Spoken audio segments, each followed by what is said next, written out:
Next நேயர்களுக்கு என்னோட அன்பான வணக்கங்கள். இன்னைக்கு நட்சத்திர பலன்கள் குறித்து தான் பேச போறோம். அதை நம்ம கூட ஷேர் பண்ணிக்கிறதுக்காக ஜோதிட சிறுவன்மணி டாக்டர் தீபா அருளாளன் அவர்கள் இணைஞ்சிருக்காங்க. வாங்க நிகழ்ச்சிக்குள்ள போகலாம். வணக்கம் மேம். வணக்கம். எப்படி மேம் இருக்கீங்க? நல்லா இருக்கேம்மா, நீங்க நல்லா இருக்கீங்க? நல்லா இருக்கேன் மேம். மேம், கும்பராசி புரட்டாதி நட்சத்திரம் பத்தி பேச போறோம். அவங்களுக்கு இந்த தமிழ் நியூ இயர் எப்படி மேம் இருக்கு? பொதுவாக இந்த பூரட்டாதி வந்து பார்த்தீங்கன்னா குருனோட நட்சத்திரம். Okay ma'am. கும்பராசி அப்படின்றது சனியினோட ராசி இல்லைங்களா? இப்போ நிறைய வந்து பார்த்தீங்கன்னா நம்ம சினிமாலாம் பார்ப்போம் பார்த்தீங்களா, பிரச்சனை ஏதாவது இருக்கு அப்படின்னா ஒரு நியாயத்துக்காக நின்று போராடுறது, எவ்வளோ பெரிய பிரச்சனை வந்தாலும் ஃபேஸ் பண்ணுறது, அதனால தனக்கு எவ்வளோ கஷ்டம் வந்தாலும் பரவாயில்ல நியாயத்தை நிலைநாட்டணும் அப்படின்னா இந்த ஹீரோயிசம் மேலெல்லாம் நிறைய இருக்கும். இந்த கும்பம் பூரட்டாதி அப்படின்னு சொல்லலாம். நியாயத்துக்காக முழுசும் தோல் கொடுப்பாங்க அப்படின்னு சொல்லலாம். அதுக்கும் மேலே இன்டெப்தாவே இன்பில்ட்டாவே இவங்களுக்கு நிறைய நல்ல குணங்கள் அப்படின்றதுக்கும் நிறைய இந்த கும்பம் பூரட்டாதியை மற்றவங்க சொல்லுவாங்க, அந்த பிள்ளை பாரு எவ்வளோ, எதிர் வீட்டுக்காரங்க பக்கத்து வீட்டுக்காரங்களே இவங்க பசங்க இருக்கு படிக்குதுன்னு வச்சுக்கோ, அந்த பிள்ளை பாரு எவ்வளோ சூப்பராக படிக்குது, அந்த மாதிரி நீயும் படிக்கணும் அப்படின்னு சொல்கிற ஒரு ரோல் மாடலாக இருப்பாங்க அப்படின்னு சொல்லலாம். இவங்க சின்ன வயசாக இருந்தாலும் மத்தியம வயசாக இருந்தாலும் என்ன ஜாதகத்தில் தசை நல்லா இல்லை அப்படின்னா அந்த மாதிரி சொல்கிறதுக்கு வழி வாய்ப்பும் இல்லை. மீதி நேரம் ஏதோ ஒரு அவங்களோட வாழ்க்கையில் ஏதோ ஒரு காலகட்டத்தில் மற்றவங்களுக்கு ரோல் மாடலாக இருப்பாங்க. கண்டிப்பாக. அப்படிப்பட்ட கும்பராசி அன்பர்கள் கடந்த பல வருடங்களாக இவங்க நல்லா இல்லை, அதுதான் உண்மை. பல வருடங்களாக ஏதாவது ஒரு குழப்பம், அதாவது ஃபேமிலியில் குழப்பம், வேலை செய்கிற இடத்துல குழப்பம், அதே மாதிரி சமுதாயத்தில் குழப்பம், ஹெல்த்தில் ப்ராப்ளம்மு, பிள்ளைங்களால பிரச்சனை, இப்படி நிறைய சந்திச்சாங்க. காரணம் என்ன அப்படின்னா 7 நாட்டு சனி, அதுவும் இப்போ பாத சனி மாறிட்டாலோ இன்னும் முழுசும் ஓயலை, அது தொடரதான் செய்யுது. கொஞ்சமாவது ஒரு இம்பேக்ட் அப்படின்றது இருக்க தான் செய்யுது. 6ஆம் மாதத்துக்கு மேலே அதில் எந்த விதமான நெகட்டிவும் கிடையாதுமா. காரணம் என்ன அப்படின்னா குருனோட உச்ச பார்வை சனி மேலே படியுது. சனி ஆல்மோஸ்ட் நல்லிஃபைடர், இது ஒரு பெரிய ப்ளஸ். சுயஸ்தானத்தில் ராகு சாதிக்கணுன்ற எண்ணத்தை தூண்டுவார், குழப்பத்தையும் ஏற்படுத்துவார். குழப்பத்தை ஓவர்டேக் பண்ணிடுங்க, சாதிக்கணுன்ற எண்ணத்தை தூண்டுவார். அந்த எண்ணத்தை நீங்க இன்னும் வலிமைப்படுத்திக்கோங்க, நிறைய விஷயத்துல சாதிக்கலாம் அப்படின்னு சொல்லலாம். அதுக்கப்புறம் வந்து களத்திர ஸ்தானத்துல கேது அப்படின் போது கணவன் மனைவி உறவுல ஒரு பெரிய கேப், ஒரு விரிசல், ஒரு மனசஞ்சலம் இதெல்லாம் வரும். விட்டு கொடுத்துட்டா பிரச்சனை இல்லை, எப்பவுமே விட்டு கொடுத்துட்டு போயிடணும் பிரச்சனை இல்லை. அதே மாதிரி இவங்களோட லைஃப் பார்ட்னருக்கு மருத்துவ செலவு அப்படின்றது வரத்துக்கு வாய்ப்பு உண்டு. நிறைய பேரோட லைஃப் பார்ட்னர் வெளிநாடு போறதுக்கான வாய்ப்பும் உண்டு.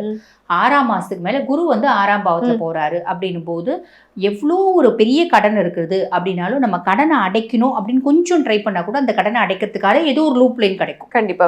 ஹெல்த்ல ஒரு நல்ல இம்ப்ரூவ்மெண்ட் அப்படின்றது இருக்கும்.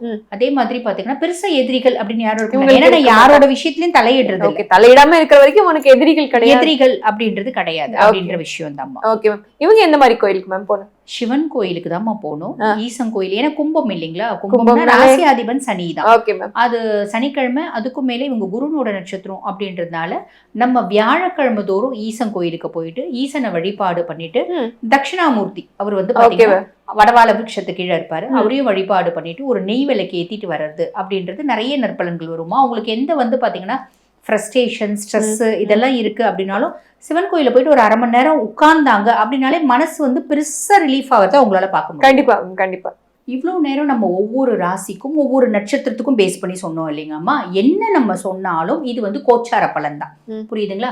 கோச்சார பலன் 100% ஒருத்தவங்களுக்கு ஒர்க் பண்ணுமா அப்படின்னா ஒர்க் பண்ணாதுமா. 50% தான் கோச்சார பலன், மீதி 50% நம்மளோட சுய ஜாதகம். இப்போ நிறைய பேர் என்ன சொல்லுவாங்க, மேடம் நீங்கள்லாம் வந்து ரிஷபம் எக்ஸ்ட்ராடினரியா இருக்குன்னு சொன்னீங்க, எங்களுக்கு ஒண்ணுமே நடக்கலையே அப்படிம்பாங்க. அதாவது ரிஷபம் கோச்சார பிரகாரம் எக்ஸ்ட்ராடினரியா இருக்கு, எல்லா பிளானட்ஸும் சூப்பரா இருக்குமா. ஆனா நிறைய பேர் வந்து பாத்தீங்கன்னா மத்தியம வயசு ரிஷபமா இருந்தா கூட இப்போ வந்து பாத்தீங்கன்னா குரு தசையில இருப்பாங்க. குரு வந்து பாத்தீங்கன்னா ரிஷபத்துக்கு 8 மற்றும் 11 அதிபன்.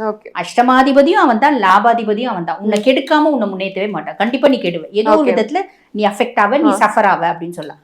அதுக்கும் மேல இப்ப ரிஷபத்தை பேஸ் பண்ணி சொல்றேன்னு வச்சுக்கோங்களேன், அதுக்கும் மேல ரிஷபம் சூப்பரா இருக்கு, ஆனா அவங்க சுய ஜாதகத்துல சனி தசையில இருப்பாங்க. சனி சுய ஜாதகத்துல எங்க இருக்கான் அப்படின்னா 7ல இருப்பான்.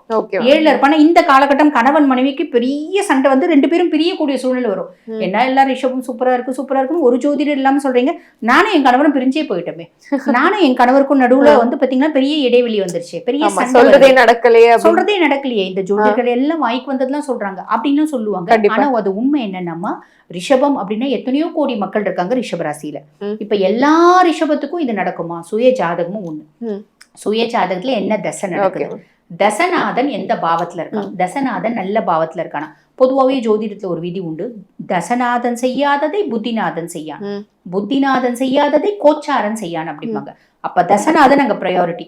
தசை என்ன தசை நடக்குது, என்ன அந்தர் தசை நடக்குது, என்ன புத்தி நடக்குது. தசநாதன் சூப்பரா இருந்தா 100% நம்ம சொல்றது நடக்கும்.